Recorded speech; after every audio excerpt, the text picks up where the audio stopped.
this is going to be an intense video. Just saying. I think it's going to be what we make it.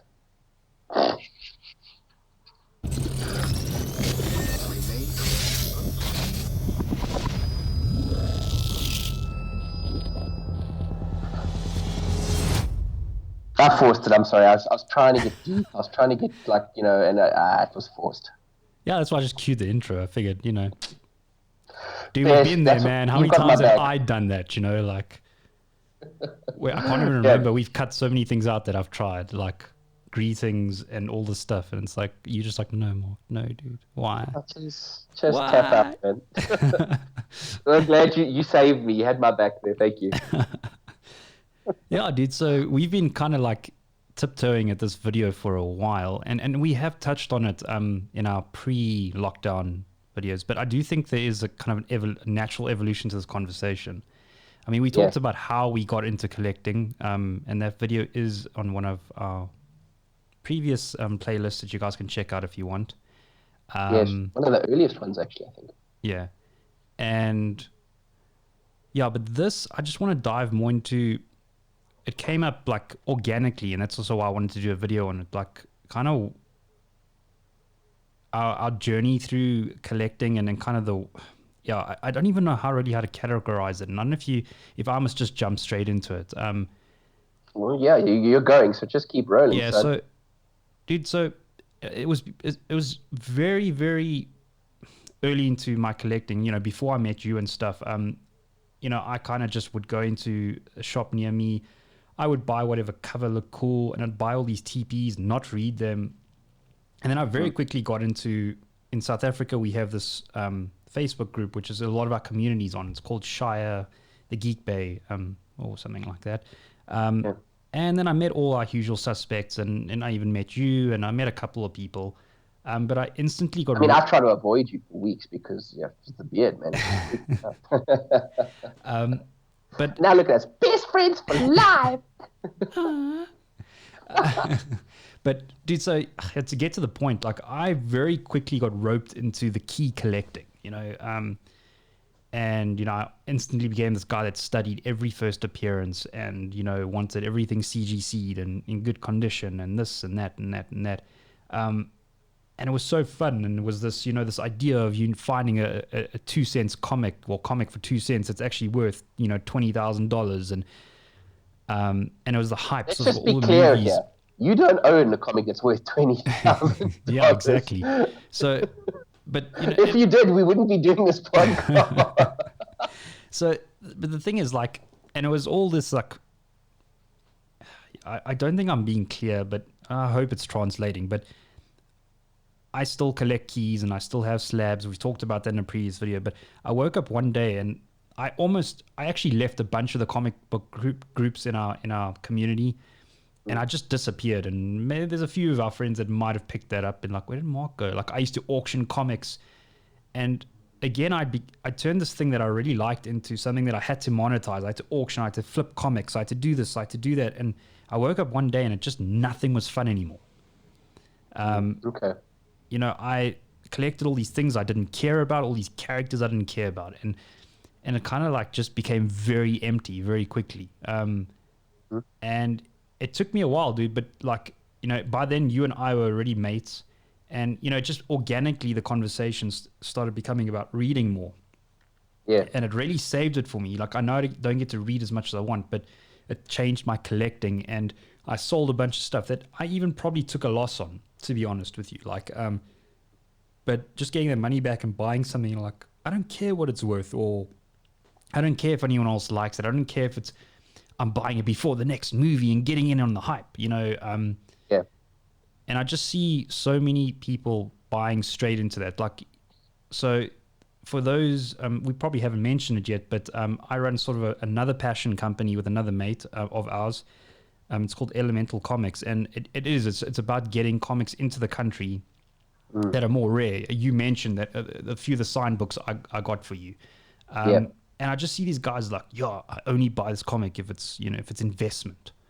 And I get that they customers essentially, but it just makes me roll my eyes because I'm like, do you enjoy it? Yeah. And I really like, especially if this goes out to any young collector out there. That's if one guy sees it and thinks twice, the video's worth it. I just don't want them to go down the same road, and you get into all kinds of debt, and you get like addicted to it because you have to have the next thing. And then on top of it, like, and I might be fumbling all over the place now, but because there is this market that is a definite existing market, where our mate Dev will disagree completely, because he's all about the purist and the reading, but there is this key market. There is comics that are worth money that are just way out of our reach, Amazing Fantasy 15, etc., etc. Sure. But what's happened is they've built off that.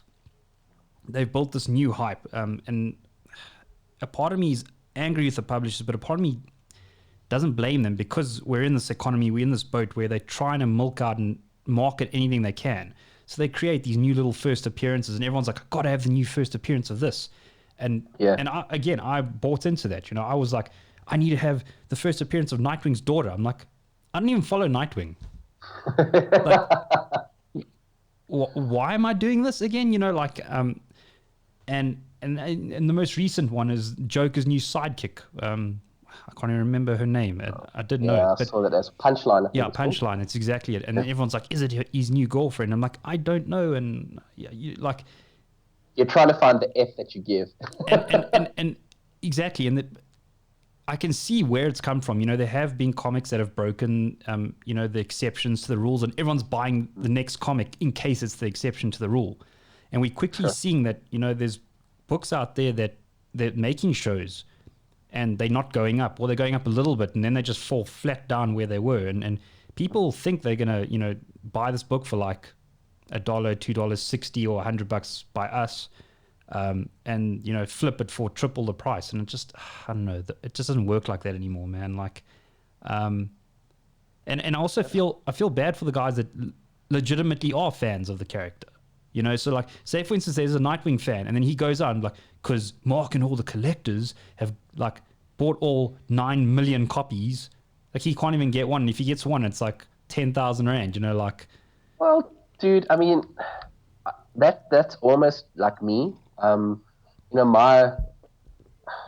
can talk a bit to my sort of journey and evolution and everything, but what you're talking about right there, I mean, I ran into that same problem. I was not a Deadpool fan.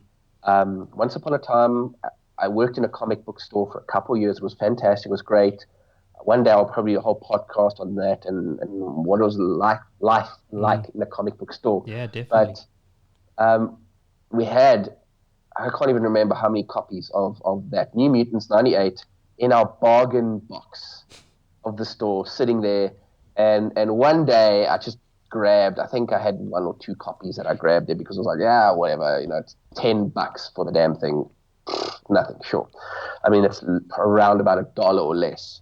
And then along came the movie, or I think even before that, when Ryan Reynolds or someone allegedly leaked test footage on the internet, started gaining hype and popularity, and we started watching this book climb. I think it was one of the first really notable comics that jumped in value from obscurity into like stupid amounts of money for it because of Ryan Reynolds' portrayal of that character. And I was one of those people where wasn't a fan, went to watch the movie, walked out of there and absolutely loved Deadpool. And I don't love Deadpool, I love Ryan Reynolds' Deadpool. Yeah. And along the way, somewhere along the line, I sold my first appearance of Deadpool comics to people that were supposedly fans, etc. I was like, have it. It doesn't mean anything to me.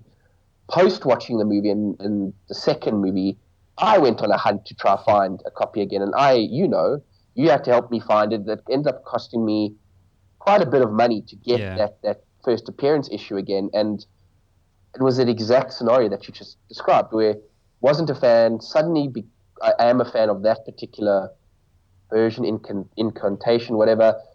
The movies got me to pick up 1 or 2 Deadpool stories, graphic novels, and read them, and I liked them for what they are. And then I wanted the first appearance, and I had to now scrambled to find it. People were reluctant to let theirs go, or if they did, they wanted to charge a hefty, ridiculous price tag, like nonsensical in relation to what the comic is actually worth, perceived market value wise. And you're right, it's not fair for new people coming in, guys that pick up or suddenly gravitate to this character and then go, oh, I'd like more on them, or dare I say, I'd like that first appearance, and it's how much? Yeah, What? I do think there's a small distinguishment. I might be contradicting myself, but I have no problem. I mean, we mentioned this in our first podcast that I think because of a generational thing, most kids are going to be exposed to characters through movies first, then comics second. It's a very realistic, just if you look at the way the world works now. So again, I have no problem if a kid goes and watches Deadpool and he's like, what? Deadpool's amazing. Well, Iron Man's amazing. Good luck getting first Iron Man, though. But 100%, because that's what's going to catch that new generation. I agree with you. But it's the guys that don't care who Nightwing's daughter or don't care who Punchline is. They just, this first appearance is coming. Just get it. You got to get it because in case. And the reason, there's two reasons that I can think of the top of my head. Is one, you mentioned New Mutants 98. It was a couple of cents and turned into like a $200 comic. And the other one that broke the sort of mold or whatever the how things usually go is Walking Dead issue 1, and that was purely because of the TV show. But people think it's purely because of the TV show, and it wasn't. There's so many other small elements to it, and the print run is a big deal because you know the story just as well as I do. If anyone doesn't, you guys can go on I think it's the Sci-Fi YouTube channel, and they've got the history of Image Comics, and Image Comics is who released Walking Dead by a guy called Robert Kirkman. And it actually shows a story of how they didn't even want to publish Walking Dead. He had to lie his way through publishing it. And now, I mean, that comic, it started slowly dropping in value, but it's still an exorbitant amount because it's that combination of it's just got such a low print run because they didn't believe in the series. Correct. And now, again, but that jumps back to, so here's the thing. So the publishers are going, if we release some new... Let's go with it's the first appearance of Joker's pink shoes. I always use that stupid example. And everyone goes, we need this. What if they do this in a movie? What if they do that? What if they do that? What if they do that? And then we all rush and everyone buys 15 copies. I've been that guy. I've done it before like a total idiot. And then you realize that DC have compensated for that demand. They've printed 1 billion of them. And then everyone realizes they don't do Joker's pink shoes, and then the next day everyone's flooding them on the market. You can't get rid of them. Correct. And that's become the trend. And again, that now is feeding what we've talked about, where there's a big suspicions about the market is going to crash again soon. You're even seeing really expensive issues prices drop. I posted an article the other day on Amazing Spider-Man 1, dude, and like where it usually go for $5,000, it's gone down to about $3,000. Still stupidly out of our price range. But still, it's almost a 50% drop. Yeah, and so I would just encourage guys. I get it. I know it's this in everyone's mind. It's this convenient way to go. Well, I need to be grown up and invest, but I want to be a kid and collect comics. But if they're worth something, like double whammy. But yeah, just think before you buy something. That's really what I've wanted to drive. And like you said, it's that ultimate thing of, if you walk in, does it make you smile? That does it make you feel like so stoked that you bought it? We are going to touch on this in maybe a later video, like a few things from our collection and we can talk to that. And that's the thing; it can be any reason, even if it's a totally stupid reason, I know some guys that have gone as far as getting Stan Lee to sign a first appearance of Harley Quinn on the net, and it's totally ridiculous, but it's just the pure funniness and the complete spook of it. And if that means something to them, cool. But yeah, just I don't know, it's just this endless chase. And I know comic book stores will tell you otherwise. This is gonna go up, and yes, there's this 1 in a billion chance that it will go up.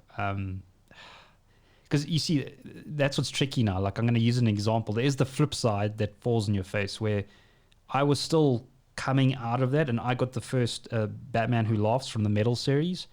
And for obviously, everyone likes him. And I kind of sold it because I'm like, this is going to be one of those, I'll just get the TP, and now I want his first appearance.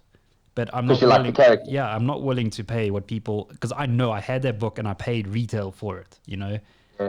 So I'm just like, but again, I'm not in a hurry to get it. So I'm like, whatever, man. But so again, I know it's probably sound like I'm full of contradictions, but yeah, man, I just think people should think through what they do, and because anyone will sell you anything, like and so that's another thing about our community. I don't know if the community is like that overseas, where we're so quick to throw stones at a guy that sold you something, but you had to say yes, like and Correct. and And you and had to literally part with your money, give your money yeah, over to and that they're guy. like, So but he could have been a good guy. It's like if you go to a normal retail store, they will sell you whatever microwave they can. for sure. They'll be like, they just need to clear the stocks. So why do you expect more from someone that's selling you comics? It just doesn't make sense. No, but I expected Sure. him to be like a brother to me. It's like, no, he needs to move a product. Get over it. 100%. So Yeah. comment And not only that, that guy obviously has overheads, etc. He had to pay things to get that comic here to this country. Um, yeah, and if he's wanting to sell it at X amount, you need to decide as the buyer, are you willing to part with that? Do you think it's a fair, reasonable price?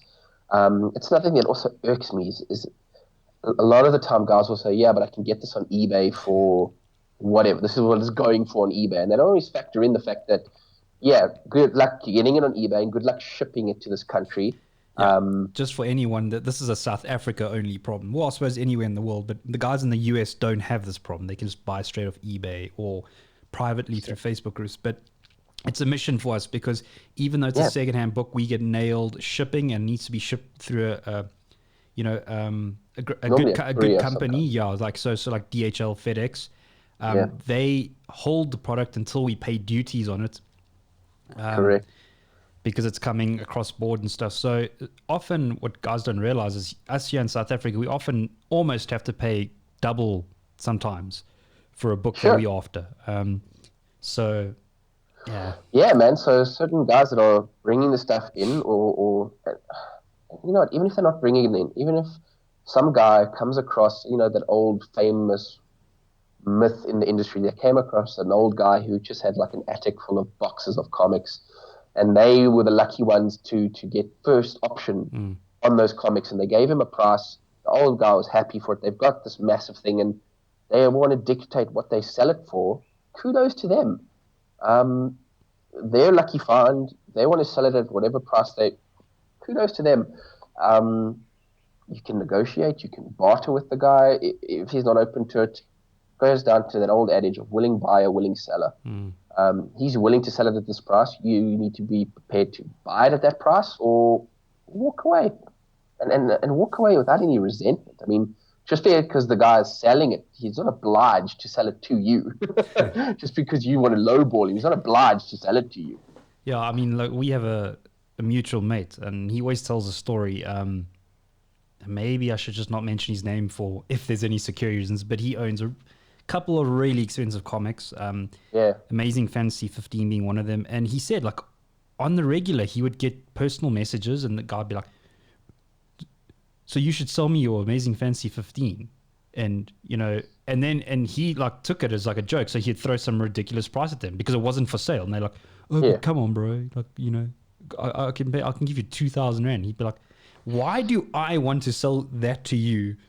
Like, and people are just like chancing and lowballing. And it's like, it's a different story if you put it up for sale and then someone still, this is what I can offer. And you can just say no. Like, but people like literally messaging going, you shouldn't own the comic. I want to own the comic. It's like, people are weird, dude. Like, yeah, but dude, one thing I can say about comic collecting is you can get caught in. You mentioned it at the beginning of this little chat was around. It's almost like an addiction. You get started into it, and quite quickly you can get caught up in just the whole collecting vibe or buzz about it. I mean, when I was collecting at one point, there was titles that I was getting, and I was almost the addiction for me was I need to have the entire run of it. So, oh, here, look, Grant Morrison's going to write Green Lantern. Great, I need to get the entire run. I can't just pick up one or two issues and see I like him, I like Green Lantern, so I'm in. However long it goes. If it goes for 100 comics, I have to have all 100 comics in my collection. and then all of a sudden, oh no, he's also writing this now, or that artist on Green Lantern is doing this, and before you know it, you're collecting 4 or 5 different titles. Sometimes you're not getting to read all of them. God forbid you run the risk of you suddenly like that character, and then you want to get all of the previous stories and story arcs in single comics and trying to track those down through various comic book stores, back issue boxes, maybe even bring them in through overseas means and stuff like that. And before you know it, it can spiral out of control. So I think for me, it goes back to what you were saying. The kind of theme to this is why are you collecting? Do you love the character? Do you love the writer? Do you love the artist? Whatever your reason for collecting is, try and find that early on. Um, Simon Sinek has a great TED talk, it's a famous one, and he's written books about it. Is find your why, Mm. the why, the reason you're doing this, and then in comics especially, try and stick to that why. And I'm sure as this channel goes on, we'll cover more and more of our whys, our motivators, etc. But yeah, man, that's the only advice I can give to any of these new collectors. Try Yeah. and find your why early on.